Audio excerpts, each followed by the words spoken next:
plus plus plus plus plus plus plus Michelson * elements related to scholarship and technology * electronic texts within the context of broader trends within information technology and scholarly communication * evaluation of the prospects for the use of electronic texts * relationship of electronic texts to processes of scholarly communication and humanities research * new exchange formats created by scholars * projects initiated to increase scholarly access to converted text * trend toward making electronic resources available through research and education networks * changes taking place in scholarly communication among humanities scholars * network mediated scholarship transforming traditional scholarly practices * key information technology trends affecting the conduct of scholarly communication over the next decade * the trend toward end-user computing * the trend toward greater connectivity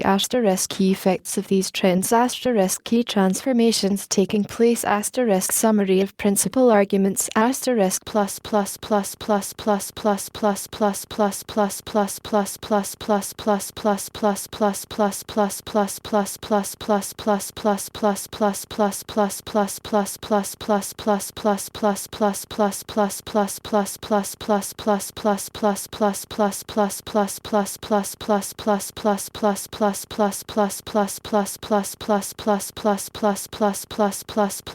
Avra Michelson, Archival Research and Evaluation Staff, National Archives and Records Administration, NARA, argued that establishing who will use electronic texts and what they will use them for involves the consideration of both information technology and scholarship trends. This consideration includes several elements related to scholarship and technology. 1. The key trends in information technology that are most relevant to scholarship. 2. The key trends in the use of currently available technology by scholars in the non-scientific community. And 3. The relationship between these two very distinct but interrelated trends. The investment in understanding this relationship being made by information providers, technologists, and public policy developers, as well as by scholars themselves, seems to be pervasive and growing. Michelson contended. She drew on collaborative work with Jeff Rothenberg on the scholarly use of technology. Michelson sought to place the phenomenon of electronic texts within the context of broader trends within information technology and scholarly communication. She argued that electronic texts are of most use to researchers to the extent that the researcher's working context, i.e., their relevant bibliographic sources, collegial feedback, analytic tools, notes, drafts, etc., along with their field's primary and secondary sources, also is accessible in electronic form and can be integrated in ways that are unique to the online environment. Evaluation of the prospects for the use of electronic texts includes two elements. 1. An examination of the ways in which researchers currently are using electronic texts along with other electronic resources, and 2. An analysis of key information technology trends that are affecting the long-term conduct of scholarly communication. Michelson limited her discussion of the use of electronic texts to the practices of humanists and noted that the scientific community was outside the panel's overview. Michelson examined the nature of the current relationship of electronic texts in particular, and electronic resources in general, to what she maintained were, essentially, 5 processes of scholarly communication in humanities research. Researchers 1. Identify sources. 2. Communicate with their colleagues. 3. Interpret and analyze data. 4. Disseminate their research findings. And 5. Prepare curricula to instruct the next generation of scholars and students. This examination would produce a clearer understanding of the synergy among these 5 processes that fuels the tendency of the use of electronic resources for one process to stimulate its use for other processes of scholarly communication. For the first process of scholarly communication, the identification of sources, Michelson remarked the opportunity scholars now enjoy to supplement traditional word-of-mouth searches for sources among their colleagues with new forms of electronic searching. So, for example, instead of having to visit the library, researchers are able to explore descriptions of holdings in their offices. Furthermore, if their own institution's holdings prove insufficient, scholars can access more than 200 major American library catalogs over Internet, including the universities of California, Michigan, Pennsylvania, and Wisconsin. Direct access to the bibliographic databases offers intellectual empowerment to scholars by presenting a comprehensive means of browsing through libraries from their homes and offices at their convenience. The second process of communication involves communication among scholars. Beyond the most common methods of communication, scholars are using email and a variety of new electronic communications formats derived from it for further academic interchange. Email exchanges are growing at an astonishing rate, reportedly 15% a month.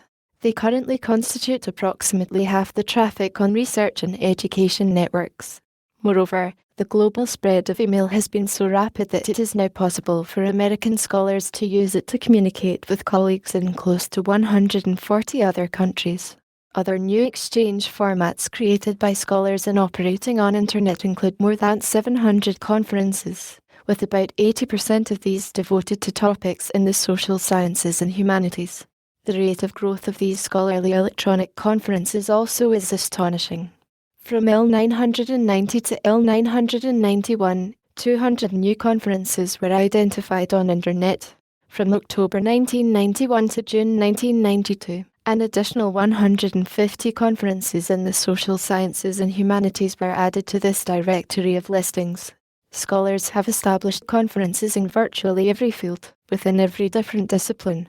For example, there are currently close to 600 active social science and humanities conferences on topics such as art and architecture, ethnomusicology, folklore, Japanese culture, medical education, and gifted and talented education.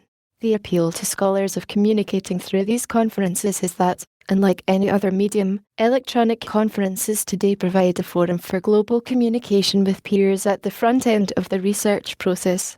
Interpretation and analysis of sources constitutes the third process of scholarly communication that Michelson discussed in terms of texts and textual resources. The methods used to analyze sources fall somewhere on a continuum from quantitative analysis to qualitative analysis. Typically, evidence is called and evaluated using methods drawn from both ends of this continuum. At one end, quantitative analysis involves the use of mathematical processes such as a count of frequencies and distributions of occurrences or, on a higher level, regression analysis. At the other end of the continuum, qualitative analysis typically involves non-mathematical processes oriented toward language interpretation or the building of theory. Aspects of this work involve the processing, either manual or computational, of large and sometimes massive amounts of textual sources, although the use of non-textual sources as evidence, such as photographs, sound recordings, film footage, and artifacts, is significant as well. Scholars have discovered that many of the methods of interpretation and analysis that are related to both quantitative and qualitative methods are processes that can be performed by computers. For example, computers can count. They can count brush strokes used in a Rembrandt painting or perform regression analysis for understanding cause and effect. By means of advanced technologies, computers can recognize patterns, analyze text, and model concepts. Furthermore, computers can complete these processes faster with more sources and with greater precision than scholars who must rely on manual interpretation of data. But if scholars are to use computers for these processes, source materials must be in a form amenable to computer-assisted analysis. For this reason, many scholars, once they have identified the sources that are key to their research, are converting them to machine-readable form. Thus, a representative example of the numerous textual conversion projects organized by scholars around the world in recent years to support computational text analysis is the TLG, the Thesaurus Linguae Graeae. This project is devoted to converting the extant ancient texts of classical Greece. Editor's note. According to the TLG newsletter of May 992, TLG was in use in 32 different countries. This figure updates Michelson's previous count by one. The scholars performing these conversions have been asked to recognize that the electronic sources they are converting for one use possess value for other research purposes as well. As a result, during the past few years, humanities scholars have initiated a number of projects to increase scholarly access to converted text. So, for example, the Text Encoding Initiative, TEI, about which more is said later in the program, was established as an effort by scholars to determine standard elements and methods for encoding machine-readable text for electronic exchange. In a second effort to facilitate the sharing of converted text, scholars have created a new institution, the Center for Electronic Texts in the Humanities, CETH. The Center estimates that there are 8,000 series of source texts in the humanities that have been converted to machine-readable form worldwide. CETH is undertaking an international search for converted text in the humanities, compiling it into an electronic library, and preparing bibliographic descriptions of the sources for the Research Libraries Information Networks, RLIN, machine-readable data file. The library profession has begun to initiate large conversion projects as well, such as American Memory. While scholars have been making converted text available to one another, typically on disk or on CD-ROM, the clear trend is toward making these resources available through research and education networks. Thus, the American and French research on the treasury of the French language, Artful, and the Dante project are already available on internet. Michelson summarized this section on interpretation and analysis by noting that 1. Increasing numbers of humanities scholars in the library community are recognizing the importance to the advancement of scholarship of retrospective conversion of source materials in the arts and humanities. And 2. There is a growing realization that making the sources available on research and education networks maximizes their usefulness for the analysis performed by humanities scholars. The fourth process of scholarly communication is dissemination of research findings, that is, publication. Scholars are using existing research and education networks to engineer a new type of publication, scholarly controlled journals that are electronically produced and disseminated. Although such journals are still emerging as a communication format, their number has grown from approximately 12 to 36 during the past year, July 1991 to June 1992. Most of these electronic scholarly journals are devoted to topics in the humanities. As with network conferences, scholarly enthusiasm for these electronic journals stems from the medium's unique ability to advance scholarship in a way that no other medium can do by supporting global feedback and interchange, practically in real time, early in the research process. Beyond scholarly journals, Michelson remarked the delivery of commercial full-text products, such as articles in professional journals, newsletters, magazines, wire services, and reference sources. These are being delivered via online local library catalogues, especially through CD-ROMs. Furthermore, according to Michelson, there is general optimism that the copyright and fees issues impeding the delivery of full text on existing research and education networks soon will be resolved. The final process of scholarly communication is curriculum development and instruction, and this involves the use of computer information technologies in two areas. The first is the development of computer-oriented instructional tools, which include simulations, multimedia applications, and computer tools that are used to assist in the analysis of sources in the classroom, etc. The Perseus Project, a database that provides a multimedia curriculum on classical Greek civilization, is a good example of the way in which entire curricula are being recast using information technologies. It is anticipated that the current difficulty in exchanging electronically computer-based instructional software, which in turn makes it difficult for one scholar to build upon the work of others, will be resolved before too long. Standalone curricular applications that involve electronic text will be shareable through networks, reinforcing their significance as intellectual products as well as instructional tools. The second aspect of electronic learning involves the use of research and education networks for distance education programs. Such programs interactively link teachers with students in geographically scattered locations and rely on the availability of electronic instructional resources. Distance education programs are gaining wide appeal among state departments of education because of their demonstrated capacity to bring advanced specialized coursework and an array of experts to many classrooms. A recent report found that at least 32 states operated at least one statewide network for education in 1991, with networks under development in many of the remaining states. Michelson summarized this section by noting two striking changes taking place in scholarly communication among humanities scholars. First is the extent to which electronic text in particular, and electronic resources in general, are being infused into each of the 5 processes described above. As mentioned earlier, there is a certain synergy at work here. The use of electronic resources for one process tends to stimulate its use for other processes, because the chief course of movement is toward a comprehensive online working context for humanities scholars that includes online availability of key bibliographies, scholarly feedback, sources, analytical tools, and publications. Michelson noted further that the movement toward a comprehensive online working context for humanities scholars is not new. In fact, it has been underway for more than 40 years in the humanities, since Father Roberto Busa began developing an electronic concordance of the works of St. Thomas Aquinas in 1949. What we are witnessing today, Michelson contended, is not the beginning of this online transition but, for at least some humanities scholars, the turning point in the transition from a print to an electronic working context.